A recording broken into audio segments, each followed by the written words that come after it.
नमस्ते दोस्तों, मैं प्रीति मिश्रा प्रीत का पद इस चैनल पर आप सभी का स्वागत करती हूँ।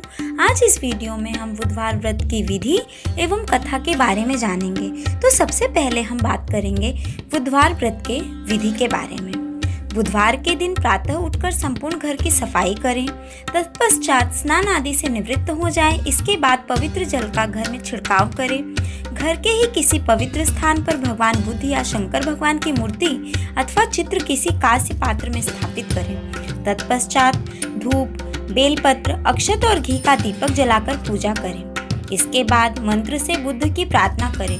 बुद्धत्व बुद्धि जनको बोधतः सर्वदा नृणाम तत्वावबोधम कुरुषे सोमपुत्र नमो नमः। इसके बाद बुधवार की व्रत कथा सुनकर आरती करें।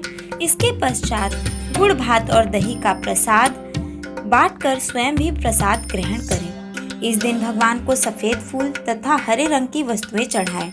यथाशक्ति ब्राह्मणों को भोजन कराकर उन्हें दान दें। व्रती एक समय ही भोजन करे। किसी भी रूप में व्रत कथा को बीच में छोड़कर प्रसाद ग्रहण किए बिना कहीं भी जाना नहीं चाहिए। अब हम बात करेंगे बुधवार व्रत कथा के बारे में। चलिए सुनते हैं। समतापुर नगर में मधुसूदन नामक एक व्यक्ति रहता था। वह बहुत धनवान था। मधुसूदन का विवाह बलरामपुर नगर की एक सुंदर और गुणवंती लड़की संगीता से हुआ। एक बार मधुसूदन अपनी पत्नी को लेने बुधवार के दिन अपने ससुराल बलरामपुर गया। मधुसूदन ने पत्नी के माता पिता से संगीता को विदा कराने के लिए कहा। माता पिता बोले, बेटा आज बुधवार है, बुधवार को किसी भी शुभ कार्य के लिए यात्रा नहीं करते। लेकिन मधुसूदन नहीं माना। उसने ऐसे शुभ अशुभ की बातों को न मानने की बात कही। अब वह अपनी पत्नी को लेकर बैलगाड़ी से यात्रा प्रारंभ करने दी। 2 कोस की यात्रा के बाद उसकी गाड़ी एक पहिया टूट गया। वहां से दोनों ने पैदल ही यात्रा शुरू की। रास्ते में संगीता को प्यास लगी। मधुसूदन उसे एक पेड़ के नीचे बैठाकर जल लेने चला गया।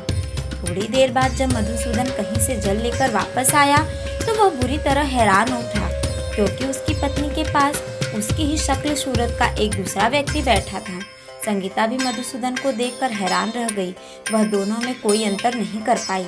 मधुसूदन ने उस व्यक्ति से पूछा, तुम कौन हो और मेरी पत्नी के पास क्यों बैठे हो?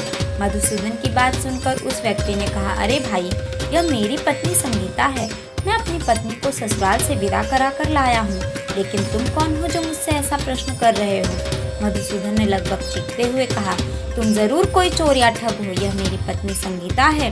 मैं इसे पेड़ के नीचे बैठाकर जल लेने गया था। इस पर उस व्यक्ति ने कहा, अरे भाई, झूठ तो तुम बोल रहे हो। संगीता को प्यास लगने पर जल लेने तो मैं गया था। मैंने तो जल लाकर अपनी पत्नी को पिला भी दिया है।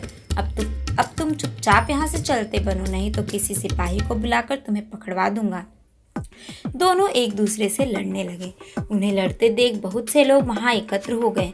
नगर के कुछ सिपाही भी वहां आ गए। सिपाही उन दोनों को पकड़कर राजा के पास ले गए। सारी कहानी सुनकर राजा भी कोई निर्णय नहीं कर पाया। संगीता भी उन दोनों में से अपने वास्तविक पति को नहीं पहचान पा रही थी। राजा ने दोनों को कारागार में डाल दिया। इसके बाद राजा ने फैसले पर असली मधुसूदन भयभीत उठा। तभी आकाशवाणी हुई। मधुसूदन उन्हें संगीता के माता पिता की बात नहीं मानी और बुधवार के दिन अपनी पत्नी को ससुराल से प्रस्थान करवाया। यह सब भगवान बुद्धदेव के प्रकोप से हो रहा है। मधुसूदन ने भगवान बुद्धदेव से प्रार्थना की कि हे भगवान बुद्धदेव, मुझे क्षमा कर दीजिए। मुझसे बहुत बड़ी गलती हुई है। भविष्य में अब कभी बुधवार के दिन यात्रा नहीं करूंगा और सदैव बुधवार को आपका व्रत किया करूंगा। मधुसूदन के प्रार्थना करने से भगवान बुद्धदेव ने उन्हें क्षमा कर दिया। तभी दूसरा व्यक्ति राजा के सामने से गायब हो गया। राजा और दूसरे लोग इस चमत्कार को देखकर हैरान हो गए। भगवान बुद्धदेव की इस अनुकंपा से राजा ने मधुसूदन और उसकी पत्नी को सम्मान पूर्वक विदा किया। कुछ दूर चलने पर रास्ते में उन्हें बैलगाड़ी मिल गई। बैलगाड़ी का टूटा हुआ पहिया भी जुड़ा हुआ था। दोनों उसमें बैठकर समतापुर की ओर चल दिए। मधुसूदन और उसकी पत्नी संगीता दोनों बुधवार को व्रत करते हुए आनंद पूर्वक जीवन यापन करने लगे। भगवान बुद्धदेव की अनुकंपा से उनके घर में धन संपत्ति की वर्षा होने लगी। जल्दी ही उनके जीवन में खुशियां ही खुशियां भर गई। बुधवार का व्रत करने से स्त्री पुरुषों के जीवन में सभी मंगल कामनाएं पूर्ण होती हैं। इसके साथ ही मित्रों, यह वीडियो और इस तरह बुधवार व्रत की कथा एवं व्रत की विधि समाप्त होती है। उम्मीद है कि आप लोगों को मेरी वीडियो पसंद आई होगी। कृपया मेरे वीडियो को लाइक एवं सब्सक्राइब करना ना भूलें और वीडियो को पूरा अवश्य देखें। धन्यवाद।